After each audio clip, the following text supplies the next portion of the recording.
In 2015, I took a bunch of mates to this little town called Seabird, so named for its proximity to the sea and prolific number of birds. Or possibly the fact that a ship called Seabird wrecked here in 1874. In an effort to get away from ticks, I hate ticks. we found this place to camp, a bunch of train carriages. But how did train carriages end up on the beach 100 kilometres from the nearest track? We're going to find out, or at least we're going to try.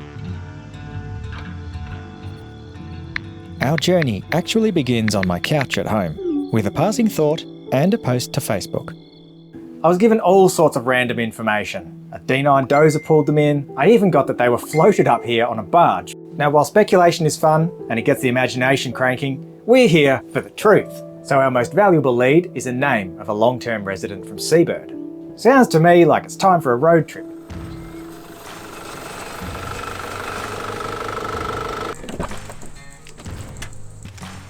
Hey man! Hey! This is Beau, adventure buddy, truth seeker and lifelong friend with a trick up his sleeve, which will prove very useful on our journey. Ready for an adventure? I'm so ready. Yeah, let's go find Stephen. What do you reckon he's going to look like? Oh, I reckon he's got long, old, wispy hair, and I reckon he's got weathered eyes, maybe like tiny little belt holes, maybe like almost a scaly face. Just seen a lot of sun. Mate, that looks bang on. Getting to Seabird takes only an hour from Perth. As you can see, it's a tiny town and it should be easy enough to door knock until we find our man. But here's a better idea. Why not begin at the town's centre? Ah, the old Seabird Tavern. So we hang out at the bar for a while and see what comes up. It's amazing how a few beers can loosen lips and, in our case, deliver turn-by-turn directions to the street we're looking for. So it turns out numbering your home doesn't seem to be the norm up here, so we just did laps till we found a guy watering his lawn. Now, of course, this bloke was pretty confused at two strangers approaching him in the street, asking for him by name. This guy's guard was up, and I've since realised that if I want to carry on down this more documentary approach to filmmaking, I'm really going to have to work on how I approach people. Lucky for us, Beau has a certain charm like I've never seen in anybody else, and pretty soon he's got Steve talking about these carriages. Now, unfortunately, Steve has no idea how the carriages got here or who put them here, but what he tells Beau really ignites the imagination. So what Steve did tell us is that the Benedict monks from New Norcia used to bring up the kids from the orphanage for school camps. However, he didn't know the year. Of course, we had to go to the pub and debrief. So, while old Stephen didn't know too much beyond the fact that the monks used to take the kids for holidays there, he did say that Brother Bruno and Father Justin used to frequent this pub when they brought the kids up here for school holidays. So we've got some names to go off. So let's take this thing away from Seabird and off to New Norcia. But my next move was a big mistake. I don't know if you have ever Googled New Norcia or looked into the place, but if you Google New Norcia, the history of child abuse is... If you go a little deeper and you take the name Father Justin, there's one Father Justin that comes up and that name is linked with... You take it a step further and you look up a Brother Bruno. The only name you see is a Bruno Doyle. You go like page 2 and page 3 of Google and you end up with redacted court documents from the Royal Commission into Child Abuse. And the stories in these redacted court documents will break your heart. Do yourself a favour and don't look too deep into New Norcia. Now in my mind, I just can't stop drawing this one awful conclusion. If the peeling paint, the rusting steel and the sand-blown corridors of those train carriages could talk, would they speak of similar atrocities? Did we really want to know? Is the truth behind these carriages so murky for a reason?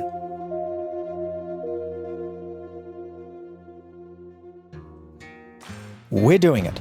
New Norcia is an hour-and-a-half drive from Perth. We rolled out our swags behind the servo. You can camp here for $10 a night. established in 1848 by Spanish Benedictine monks. This is Australia's only monastic town. So we didn't know where to start or who to ask, so we decided to throw a bit of money at the walking tour. Now, at this point, after what we've both learned about the dark side of New Norcia's history, we're both feeling a little uneasy. But the walking tour of the town really lifted our spirits and lightened our views of New Norcia. Plus, it turned out the walking tour was on a golf cart today, and it's hard to be sad when you're on a golf cart. So the walking tour was really cool. Got to see what all the buildings were about. We learned about the history and the people from 1836 to now. Unfortunately, there's still an ongoing Royal Commission. They're a little bit cagey about talking to us on camera or even doing a voice recording. So honestly, cagey was an understatement. You see, at the end of the tour, we mentioned these train carriages. And the tour guide said, "Funny you should mention that. These came up just the other week." She went on to say that when she was about 12 years old, her father was doing some contracting for New Norcia. At the end of the job, the abbot handed him the keys to these holiday shacks. She remembers them being beautiful and ornate at the time. But when I asked if she would be happy to repeat it on camera, the tone changed. Again, my lack of tact in this documentary filming style has caused this poor woman to be visibly shaken, and I felt awful.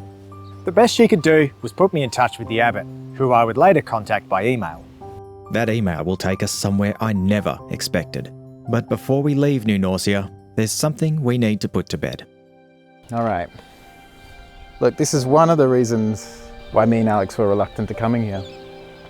And be blunt about it, is the physical, emotional and sexual abuse that sort of went on in the period of time. That's the period of time that happened in New Norcia through the history of it.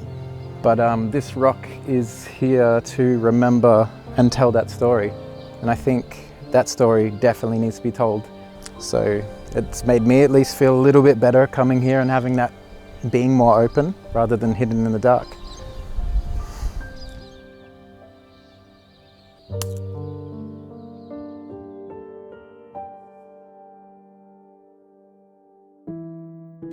I just got an email back, and there's not very much to go on in there. Apparently most of the people that set up this train carriage camp have passed away. But I have learned that at New Norcia they used to call this place Whitby. And of course, you know what I just went straight ahead and did?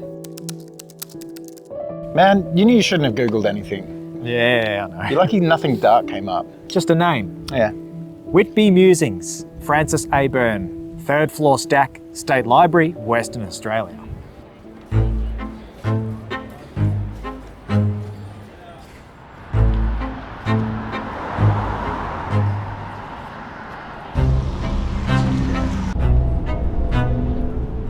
So, to get your hands on something in the 3rd floor stack, you must first become a research member of the State Library.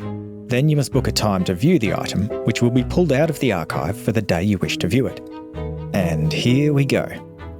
So this book turns out to be a series of poems written by Francis Byrne on his 3-week stay here in 1990.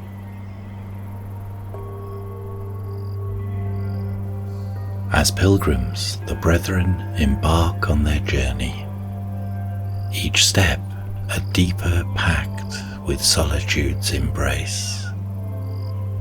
The sea's breath sings their litany before an altar of undulating dunes. Whitby's call, the monk's fervent response. Thus it endures, year upon year. The poems paint an exquisite picture of what Whitby used to be, but it's the introduction of the book which bears the information most relevant to our cause. Whitby, our train carriages, were named after the Whitby Monastery in North Yorkshire, England. This was built in the year 657 and was under Benedictine rule from the year 1220. It has stood like this, in ruins for centuries, but it's another name, the name of the train carriage printed amongst the poems which will take us forth on our journey. The Orient Express. Now, I don't expect that name's going to turn up much, but if there's going to be anything, I know exactly where to find it.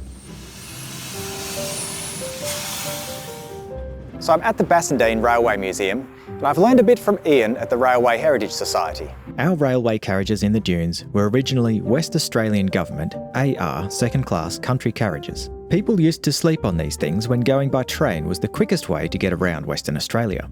This type of carriage was built locally in 1908 and were in service until 1971. Our carriages in the dunes did have a facelift sometime after they were built.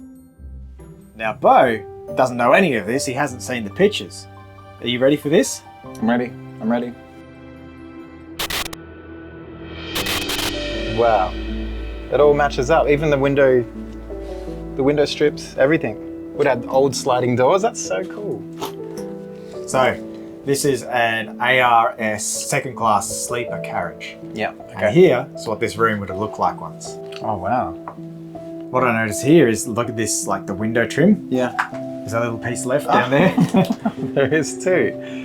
So, I'll show you this other picture, right? The one up the track there that's got more graffiti. This is what they would have looked like. These beautiful, ornate things once upon a time. That's amazing. Beautiful, like pressed tin roofs. Now, if you turn over to the next one, this is how they used to function to sleep. Okay, the exterior shot. You ready? Okay, I'm ready for this. Wow.